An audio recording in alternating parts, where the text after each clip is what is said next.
மிகப்பெரிய பாரம்பரியமுடைய சென்னை பல்கலைக்கழகத்திலே, அதுவும் இந்த செனட் அரங்கத்திலே பேசக்கூடிய வாய்ப்பு எனக்கு கிடைத்திருப்பது மற்றற்ற மகிழ்ச்சியை தரக்கூடிய ஒன்று. ஏன்னா இது நம்முடைய சரித்திரத்தின் ஒரு மிக முக்கியமான அங்கமாக கருதக்கூடிய ஒரு இடம். அதே போல இந்த பல்கலைக்கழகமும் இந்த தமிழ்நாட்டுடைய வரலாற்றோடு இணைந்திருக்கக்கூடிய ஒரு பல்கலைக்கழகம். எத்தனையோ சிந்தனையாளர்களை, இந்த சமூகத்தை மாற்றி இருக்கக்கூடிய சிந்தனைகளை முன்வைத்த எழுத்தாளர்களை, கவிஞர்களை, அதே போல இங்கே பணியாற்றக்கூடிய ஊடகத்துறையை சார்ந்த நண்பர்களை இந்த சமூகத்திற்கு வழங்கி இருக்கக்கூடிய பல்கலைக்கழகம் இந்த பல்கலைக்கழகம். அதுவும் முக்கியமாக மகளிர் தினத்தை இங்கே மாணவர்களும் மாணவியரும் இணைந்து நடத்துவது என்பது மகிழ்ச்சியை, நம்பிக்கையை தரக்கூடிய ஒன்றாக இருக்கிறது. ஏன்னா மகளிர் தினம்னா இன்னைக்கு அதோடைய நிறம் மாறிக்கொண்டிருக்கிறது. அது நிறைய பேருக்கு மகளிர் தினத்துக்கும் வேலண்டைன்ஸ் டேக்கும் ஒரு கன்ஃபியூஷன் வந்துருச்சு. இப்போ பூங்கொத்துகள் விற்பது, பெண்களுக்கு மகளிர் தினத்துக்கு பூ வாங்கி கொடுக்கறது, டின்னர் கூட்டு போகிறது, அப்புறம் ஆடி தள்ளுபடி மாதிரி துணிகள் கடைகளில் சேல் போடுறது, மேக்கப் சேல் போடுறது, இதெல்லாம் இன்னைக்கு மகளிர் தினத்துடைய ஒரு அங்கமாக மாறிக்கொண்டிருக்கிறது. மகளிர் தினம் அப்படிங்கிறது ஒரு சகோதரியை, ஒரு தாயை, ஒரு மகளை போற்றக்கூடிய தினம் இல்லை. ஏன்னா நிறைய பேர் வாழ்த்து அனுப்புவாங்க. எங்களுடைய வாழ்க்கையில எங்களுடைய வெற்றிக்கழகம் பின்னணியிலே நிற்கக்கூடியவர்களாக இருக்கக்கூடிய என் தாய்க்கு, என் மகளுக்கு, என் சகோதரிக்கு என்னுடைய வாழ்த்துக்களை தெரிவித்துக் கொள்கிறேன் அப்படின்னு.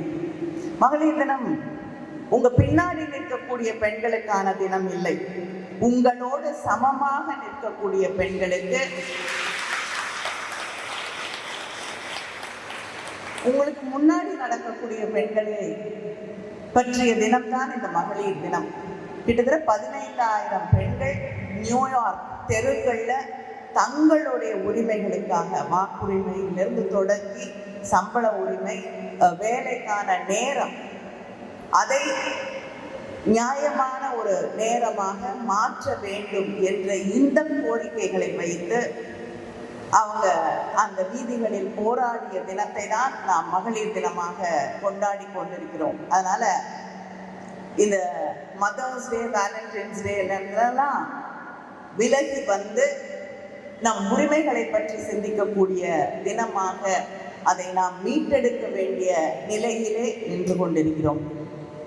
நான் அரசியல் பேச வரல, ஆனால் அரசியல் பேசாமலும் இருக்க முடியாது. ஏன்னா நம்மளை சுற்றி இருக்கக்கூடிய அத்தனை விஷயங்களிலும் அரசியல் இருக்கு. சில தினங்களுக்கு முன்னால் மகளிர் தினத்தன்று இந்த நாட்டுடைய ஒன்றிய அரசாங்கம் பெண்களுக்கெல்லாம் ஒரு பெரிய கிஃப்ட் கொடுத்துச்சு.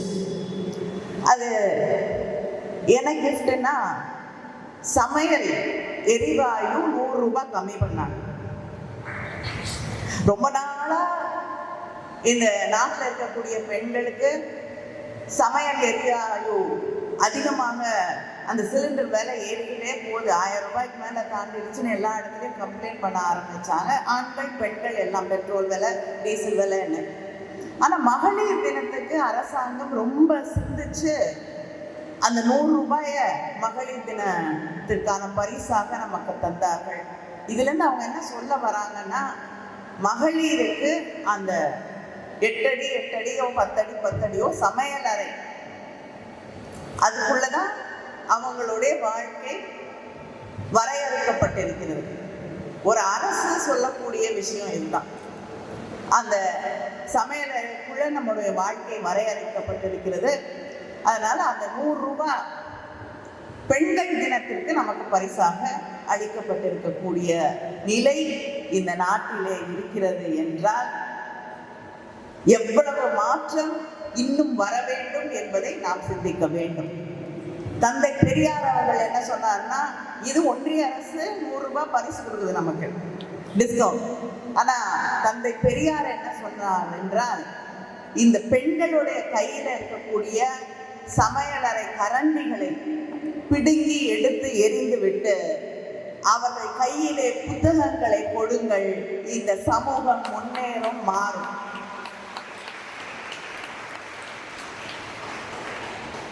இதுதான் திராவிட இயக்கம் இன்று வரை இந்த சமூகத்திற்கு சொல்லிக் கொண்டிருக்கக்கூடிய செய்தி. பெண்கள் படிக்க வேண்டும். Empowerment of women and a true empowerment of women. Not making them cooks, not making them take care of society, make some sacrifices and make their lives and put them up in pedestals. பெண்களை ஒரு தளத்துல ஏற்றி வச்சு வணங்கி கொண்டே இருப்பார்கள். கீழே இறங்கினா அடி. அந்த இடத்துல இருக்க வரைக்கும் தான் அந்த பெண்ணுக்கான மரியாதை. இதுதான் மறுபடியும் ஏன்னா அதைத்தான் தந்தை பெரியார் அவர்கள் சொன்னார்கள், ஆண்மை அழிந்தால்தான் பெண்களுக்கான சம உரிமை உருவாகும் என்று. அவர் ஆண்மை என்று தான் சொல்கிறார், ஆண்கள் அழிய வேண்டும் என்று சொல்ல. அதனால யாரும் பயப்பட வேண்டியதில்லை. ஆண்மை திரும்ப அந்த பிரேவரியாக இருக்கட்டும், வேற ஆண்மை என்று நாம் நினைத்து கொண்டிருக்கக்கூடிய பல விஷயங்கள் இன்னைக்கு இந்த நாட்டில் திரும்ப அந்த விஷயங்கள் தான் திணிக்கப்படுகிறது, நமக்கு சொல்லப்படுகிறது. இன்னைக்கு யார இந்த சமூகத்துல ஹீரோவா மாத்திக்கிட்டு இருக்காங்களோ அவங்களுடைய நெஞ்ச அளவு அதை ஒரு பெருமையோடு வெளியே சொல்லும் பொழுது அது அந்த ஆண்மையை குறிக்கக்கூடிய ஒன்றாகத்தான் அது மாறுகிறது. அதே போல ஒரு பெரிய போராளி, ஒரு பெரிய போரிலே வெற்றி பெறக்கூடியவர், அவரை நீங்கள் பிரதானப்படுத்தும் பொழுது அதுவும் அந்த ஆண்மையை தான் போற்றுகிறது. அவங்க அந்த பெண்ணை எந்த கேள்வி என்றாலும் கேட்கலாம். நெருப்புல குதினா குதிக்கணும், உன்னுடைய தூய்மையை நீ ப்ரூவ் பண்ணணும்னா பண்ணணும். இப்படிப்பட்ட மறுபடியும் இந்த சமூகத்திலே இந்த விஷயங்கள் எதையெல்லாம் நம்ம கடந்து வந்துட்டோம்னு நினைக்கிறோமோ அது மறுபடியும் இன்று நம் மீது திணிக்கப்படுகிறது என்பதை நாம் புரிந்து கொள்ள வேண்டும். அப்படி இந்த ஒரு அவேர்னஸ் ஒவ்வொரு பெண்ணுக்கும் ஒவ்வொரு ஆணுக்கும், ஏன்னா உண்மையான பெண் விடுதலை தான் ஆணுடைய விடுதலையும் இருக்கு அப்படிங்கிறத நாம் உணர வேண்டும். எவ்வளவு காலம்தான் ஆண்கள் பெண்களுடைய கற்பின்னு சொல்லக்கூடிய ஒரு விஷயத்துக்கு பொறுப்பாக வாழ முடியும்? எத்தனை காலம்தான் தங்கை கல்யாணத்திலிருந்து வீட்டில் இருக்கக்கூடிய அத்தனை பொறுப்புகளையும் ஆண்கள் மட்டுமே சுமக்க வேண்டும் என்ற ஒரு நிலை இருக்க வேண்டும். இதெல்லாம் மாறணும்னா 2 பேருக்குமான சமமான களத்திலே சமமான உரிமைகள் கிடைக்கும் பொழுதுதான் உங்களுக்கும் விடுதலை, எங்களுக்கும் விடுதலை கிடைக்கும் என்பதை நாம் உணர்ந்து கொள்ள வேண்டும். இன்னைக்கு தமிழ்நாட்டை எடுத்துட்டோம்னா பத்திரிகை செய்திகள் கூட சொல்லுது, we are very proud. ஏன்னா இந்தியாவிலேயே ஒர்க் ஃபோர்ஸ்ல அதிகமாக இருக்கக்கூடிய பெண்கள் இருக்கக்கூடிய மாநிலம் தமிழ்நாடு.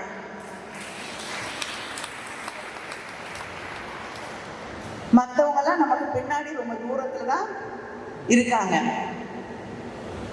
ஏன்னா இத்தனை ஆண்டுகளாக பெண் கல்வியில, பெண்களுடைய உரிமையில நாம் செலுத்தி இருக்கக்கூடிய அந்த இம்பார்ட்டன்ஸ், அது இன்னைக்கு நம்ம ஒர்க் ஃபோர்ஸ்ல பெண்கள் இன்னைக்கு அதிகமாக இருக்கக்கூடிய பல இண்டஸ்ட்ரீஸ்ல கிட்டத்தட்ட 80% அந்த ப்ளூ காலர் ஜாப்ஸ்ல இருக்கக்கூடியவர்கள் பெண்களாக இருக்கிறார்கள்.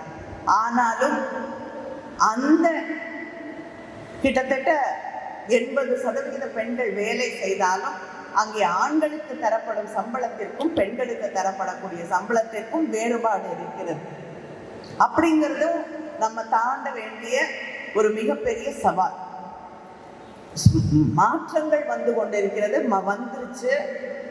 ஆனால் நாம் எதிர்பார்க்கக்கூடிய அளவிற்கு இந்த சமூகத்திற்கு தேவையான மாற்றங்களை நாம் பெற்றுவிட்டோமானா நிச்சயமாக இல்லை. இன்னைக்கும் இந்த நாட்டில், நான் தமிழ்நாட்டை மட்டும் சொல்லவில்லை, இந்த நாட்டில் 5 வயதிற்கு குறைவான குழந்தைகள் அதிகம். பெண்கள் தான், பெண் குழந்தைகள் அவங்க தான் இந்த நாட்டில் கிட்டத்தட்ட 2,36,000 பேருக்கு மேல ஒவ்வொரு ஆண்டும் இறந்து போகிறார்கள். ஏன்னா இந்த சமூகம் பெண் குழந்தைகள் வேண்டாம் என்று மறுக்கக்கூடிய ஒரு சமூகமாக, நினைக்கக்கூடிய ஒரு சமூகமாக இருக்கு. அதனால பெண் குழந்தைகளுக்கு உடம்பு சரியில்லைன்னா உடனே ஹாஸ்பிட்டல் கூட்டிட்டு போக மாட்டாங்க. பெண் குழந்தைகளுக்கு உணவு, ஒரு சாமானிய குடும்பத்துல உணவு அப்படிங்கிறது ஒரு பிரச்சனையாக இருக்கும் பொழுது ஆண் குழந்தைகளுக்கு தான் உணவு, ஆரோக்கியமான உணவு அதிகமாக அளிக்கப்படுகிறது.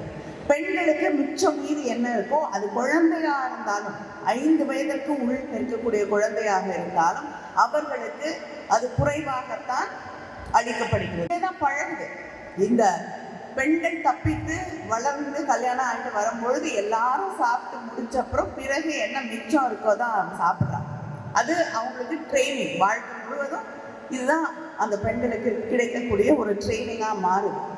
அதனால் உணவு அப்படின்னு வரும்பொழுதோ எதுவாக இருந்தாலும் அந்த பெண் குழந்தைகளுக்கு பாரபட்சமாக, 2ஆம் பட்சமாகத்தான் இது எல்லாமே கிடைக்குதுன்னு சிந்தித்து பார்க்கும் பொழுது இந்த நாட்டில் 5 வயதுக்கு உட்பட்ட பெண் குழந்தைகள் கிட்டத்தட்ட 2,36,000 பேர் ஒவ்வொரு ஆண்டும் இந்த நெக்லிஜென்ஸால வேண்டாம், we do not want a girl child என்று நினைக்கக்கூடிய அந்த மனநிலையால் அவர்கள் இறந்து போகிறார்கள். வாழக்கூடிய உரிமை இல்லாத பெண்கள் இந்த சமூகத்தில் இன்றும் இருந்து கொண்டிருக்கிறார்கள். அதை தாண்டி அதுவும் இது வட மாநிலங்களில் இன்னும் அதிகமாக இருக்கிறது. அப்படி பார்க்கும் பொழுது ஒரு இம்பேலன்ஸ் வருது. ஆண்கள் அதிகமாக இருக்கிறார்கள், percentage of women is much less. குழந்தை வேணும் இந்த சமூகத்துக்கு. எல்லாருக்கும் கல்யாணம் ஆகி 1 மாசத்துல குழந்தை பிறக்கலையான்னு ஆரம்பிப்பாங்க, ஏதாவது விசேஷமான ஆரம்பிப்பாங்க. அதுவும் எல்லா ஓனர்ஸும் எல்லா பொறுப்பும் பெண்கள் மீது தான். அப்படிங்கிற இந்த சமூகம் வேலைக்கு போகும்பொழுது, ஒரு பெண் வேலைக்கு போகும்பொழுது அவங்க இந்த பெண்ணை வேலைக்கு எடுக்காததுக்கு முக்கியமான காரணம் என்னன்னா, நீங்க நிறைய பெண்கள் வேலைக்கு போவீங்க, கல்யாணம் ஆயிடுச்சான்னு கேட்பாங்க, குழந்தை இருக்கான்னு கேட்பாங்க. ஸோ அந்த கடமை முடிஞ்சிருச்சுன்னா பரவாயில்ல. ஆனா கல்யாணம் ஆகவில்லைன்னா அந்த பொண்ணு கல்யாணம் ஆச்சுன்னா வேலை விட்டு போயிடும் இல்லையா. அடுத்து கல்யாணம் ஆயிடுச்சு, குழந்தை பிறக்க போகுதுன்னா அதுக்கு வேற நம்ம சம்பளம் கொடுத்து அந்த பெண்ணை வேலைக்கு வைத்திருக்க வேண்டும் அப்படின்னு இந்த சமூகத்திலே there is a discrimination. இப்படி ஒவ்வொரு இடத்திலும் அடிப்படையில் வாழ்வதற்கான உரிமை, ஃபீமேல் இன்ஃபென்டிசைடுங்கிறது இன்னும் இந்த சமூகத்தில் இல்லாமல் கூட ஒரு விஷயம் இல்லை. பிறந்த பிறகு வாழ்வதற்கான உரிமை, படிப்பதற்கான உரிமை, படிச்சுட்டு வேலை போடுறதுக்கான உரிமை, படிக்கிற வயசுலேயே கல்யாணம் பண்றதுக்கு ஃபோர்ஸ் பண்ணாம விட்டுறதுக்கு அந்த உரிமை, திருமணம் செய்துக்கிறதா இல்லையா, தான் யாரை விரும்புகிறோமோ தேர்ந்தெடுத்து திருமணம் செய்து கொள்ளக்கூடிய உரிமை என்பது இந்த சமூகத்திலே கிட்டத்தட்ட 90% பெண்களுக்கு மேல் கிடையாது என்பதுதான் இந்த நாட்டிலே நாம் வாழ்ந்து கொண்டிருக்கக்கூடிய இந்த சமூகத்துடைய நிதர்சனம். இதையெல்லாம் தாண்டி டிஸ்பாரிட்டி, அந்த வேஜஸ்ல இருக்கக்கூடிய டிஸ்பாரிட்டி, இப்படி ஒரு சமூகத்திலே நாம் வாழ்ந்து கொண்டிருக்கும் பொழுது சில பேர் அரசில் இருக்கக்கூடியவர் தவறு செய்யும் பொழுது, அதிகாரத்தில் இருக்கக்கூடியவர்கள் தவறு செய்யும் பொழுது அவர்கள் கேள்வி கேட்கப்படுவதில்லை. நம்ம பார்த்தோம், ரெஸ்லர்ஸ், இந்த நாட்டில் இருக்கக்கூடிய விமன் ரெஸ்லர்ஸ், அவங்க டெல்லியிலே போராடுகிறார்கள் தங்களுக்கு ஒரு நியாயம் கிடைக்க வேண்டும் என்று. ஆனா இன்று வரை அந்த பெண்களுக்கு நியாயம் கிடைக்கவில்லை. தவறு செய்தவர்கள் அவங்க தான் இன்னைக்கு பாதுகாப்பாக இருக்கிறார்கள், பாதுகாக்கப்படுகிறார்கள். இப்படி எந்த இடத்துக்கு போனாலும் செக்ஷுவல் ஹாரஸ்மெண்ட். ஆனா இந்த சமூகம் அதை பெண்கள் ஏற்றுக்கொள்ள வேண்டும் என்று நினைக்கிறதே தவிர, இந்த அதிகாரத்தில் இருக்கக்கூடியவர்கள் இதையெல்லாம் பெண்கள் சகித்து கொள்ள வேண்டும் என்று நினைக்கிறதே தவிர, அந்த பெண்களுக்கு, பாதிக்கப்பட்ட பெண்களுக்கு ஒரு நியாயம் கிடைக்க வேண்டும் என்பதை பற்றி நாம் சிந்திப்பதில்லை. இப்படி எல்லா இடங்களிலும், அதுக்கு I don't want to create a very bleak dark picture. நிச்சயமா we've come a long way. நம்ம பாட்டி என்ன எப்படி இருந்தாங்க, என்னுடைய ஒரு ஜேர்னலிஸ்ட், என்னோட வேலை பார்த்த ஒரு சக பத்திரிகையாளர், அவங்க ஒரு நாள் என்கிட்ட ஒரு இன்சிடென்ட்டை பற்றி சொல்றாங்க. ஒரு சமூகத்திலே ஒரு மிகப்பெரிய அந்தஸ்திலே இருப்பதாக நம்பப்படுகிற ஒரு குடும்பத்தை சேர்ந்த ஒரு பெண் அவங்க கிட்ட பேசிக்கிட்டு இருக்கும் பொழுது கேட்கிறாங்க, நீங்க வெளியில போகும் பொழுது எப்படி போவீங்க? கார்ல போவீங்களா, இல்லைன்னா அந்த பள்ளத்துல உங்களை தூக்கிட்டு போவாங்களா, எப்படி வெளியில போவீங்க அப்படின்னு கேட்கும்பொழுது அந்த பெண் சிரித்து விட்டு அவரிடம் பதில் சொன்னார், எங்க குடும்பத்துல ஒரு பெண் திருமணமாகி வீட்டுக்குள்ள வந்தா அவள் பிணமாகத்தான் இந்த வீட்டிலிருந்து வெளியே போவாளே தவிர, இப்ப எங்க வீட்டு பெண்கள் வீட்டை விட்டு அந்த படியை தாண்டி போற பழக்கம் எல்லாம் கிடையாது. இதுதான் இந்த சமூகம் பெருமையாக நினைத்து கொண்டிருக்கக்கூடிய பல விஷயங்களும் உண்டு. இப்படி எத்தனையோ வலிகள், கதைகள் இந்த சமூகத்துல இருக்கு. அம்பைன்னு ஒரு எழுத்தாளர், அவங்க ஒரு சிறுகதை எழுதியிருக்காங்க. அந்த சிறுகதையில ஒரு வீட்டுக்கு போறாங்க. அவங்க அந்த வீட்டுக்கு போகும் பொழுது அங்கே ஒரு பெண் தினம் அந்த வீட்டுல தோசை சாப்பிடுவாங்க. 10 பேர்கிட்ட இருக்காங்க அந்த வீட்டுல. அந்த பெண் எத்தனை தோசை ஒரு நாளைக்கு சுடுறா அப்படிங்கிறத பார்த்துட்டு, வெள்ளை வெளியேன்னு கரெக்டா ஒரு ரவுண்டா இருக்க தோசையை அவ சுடுறா. அதை பார்த்துட்டு அவங்க யோசிச்சு பார்க்குறாங்க, ஒரு நாளைக்கு இத்தனை தோசைன்னா ஒரு வருஷத்துக்கு இத்தனை தோசை, அவ வாழ்க்கையில எத்தனை 1000 தோசைகளை ஒவ்வொரு நாளும் சுட்டு கொண்டிருக்கிறாள். அதுக்கு இந்த சமூகத்திலே அவங்களுக்கு இணையாக சிந்தனையாளர்களாக நாம் கொண்டாடக்கூடிய பல்வேறு எழுத்தாளர்கள், இதுதான் நீங்க எழுதக்கூடிய விஷயமா? இதை பத்தி எல்லாம் ஒரு எழுத்தாளர் எழுதுறது எந்த விதத்துல சரி? ஒரு குடும்பத்தையே பிரிக்கக்கூடிய ஒரு விஷயமாக இது இருக்கே அப்படின்னு நாம் யாரெல்லாம் உண்மையாக சிந்திப்பார்கள், யாரெல்லாம் இந்த சமூக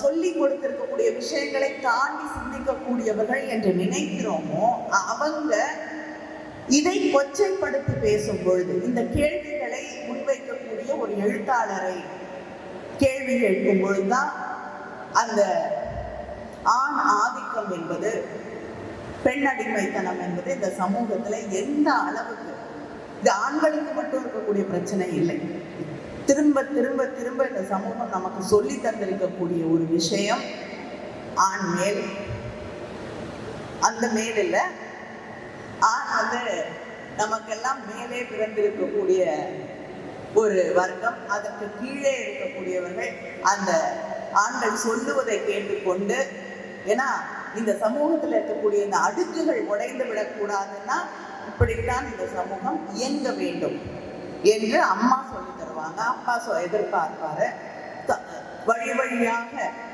பள்ளிக்கூடத்தில் சொல்லுவாங்க.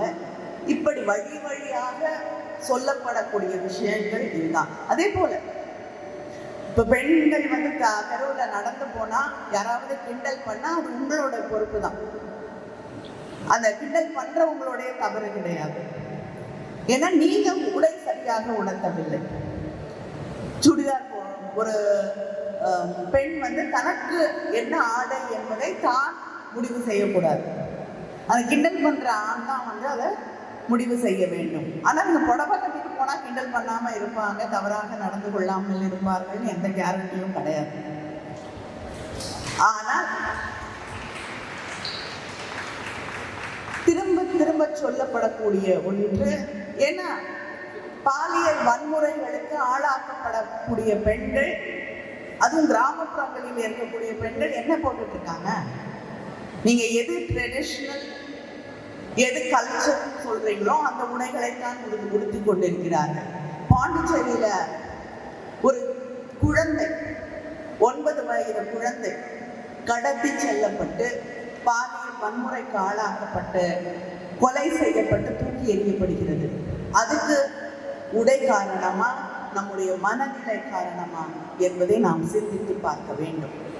தொடர்ந்து பெண்களை ஆப்ஜெக்டிவைஸ் பண்ணி அதை ஒரு ஆப்ஜெக்டா மாற்றி உங்களுடைய அதிகாரத்தை காட்ட, உங்களுடைய வன்முறையை காட்ட கூடிய ஒரு பொருளாக இந்த சமூகம் பெண்களை பார்க்கும் வரை நிச்சயமாக பெண்கள் மீதான வன்முறை மாறவே மாறாது. மணிப்பூர்ல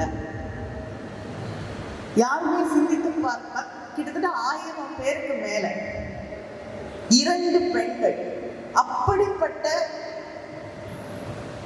ஒரு குரூரங்களுக்கு ஆளாக்கப்படுகிறார்கள்.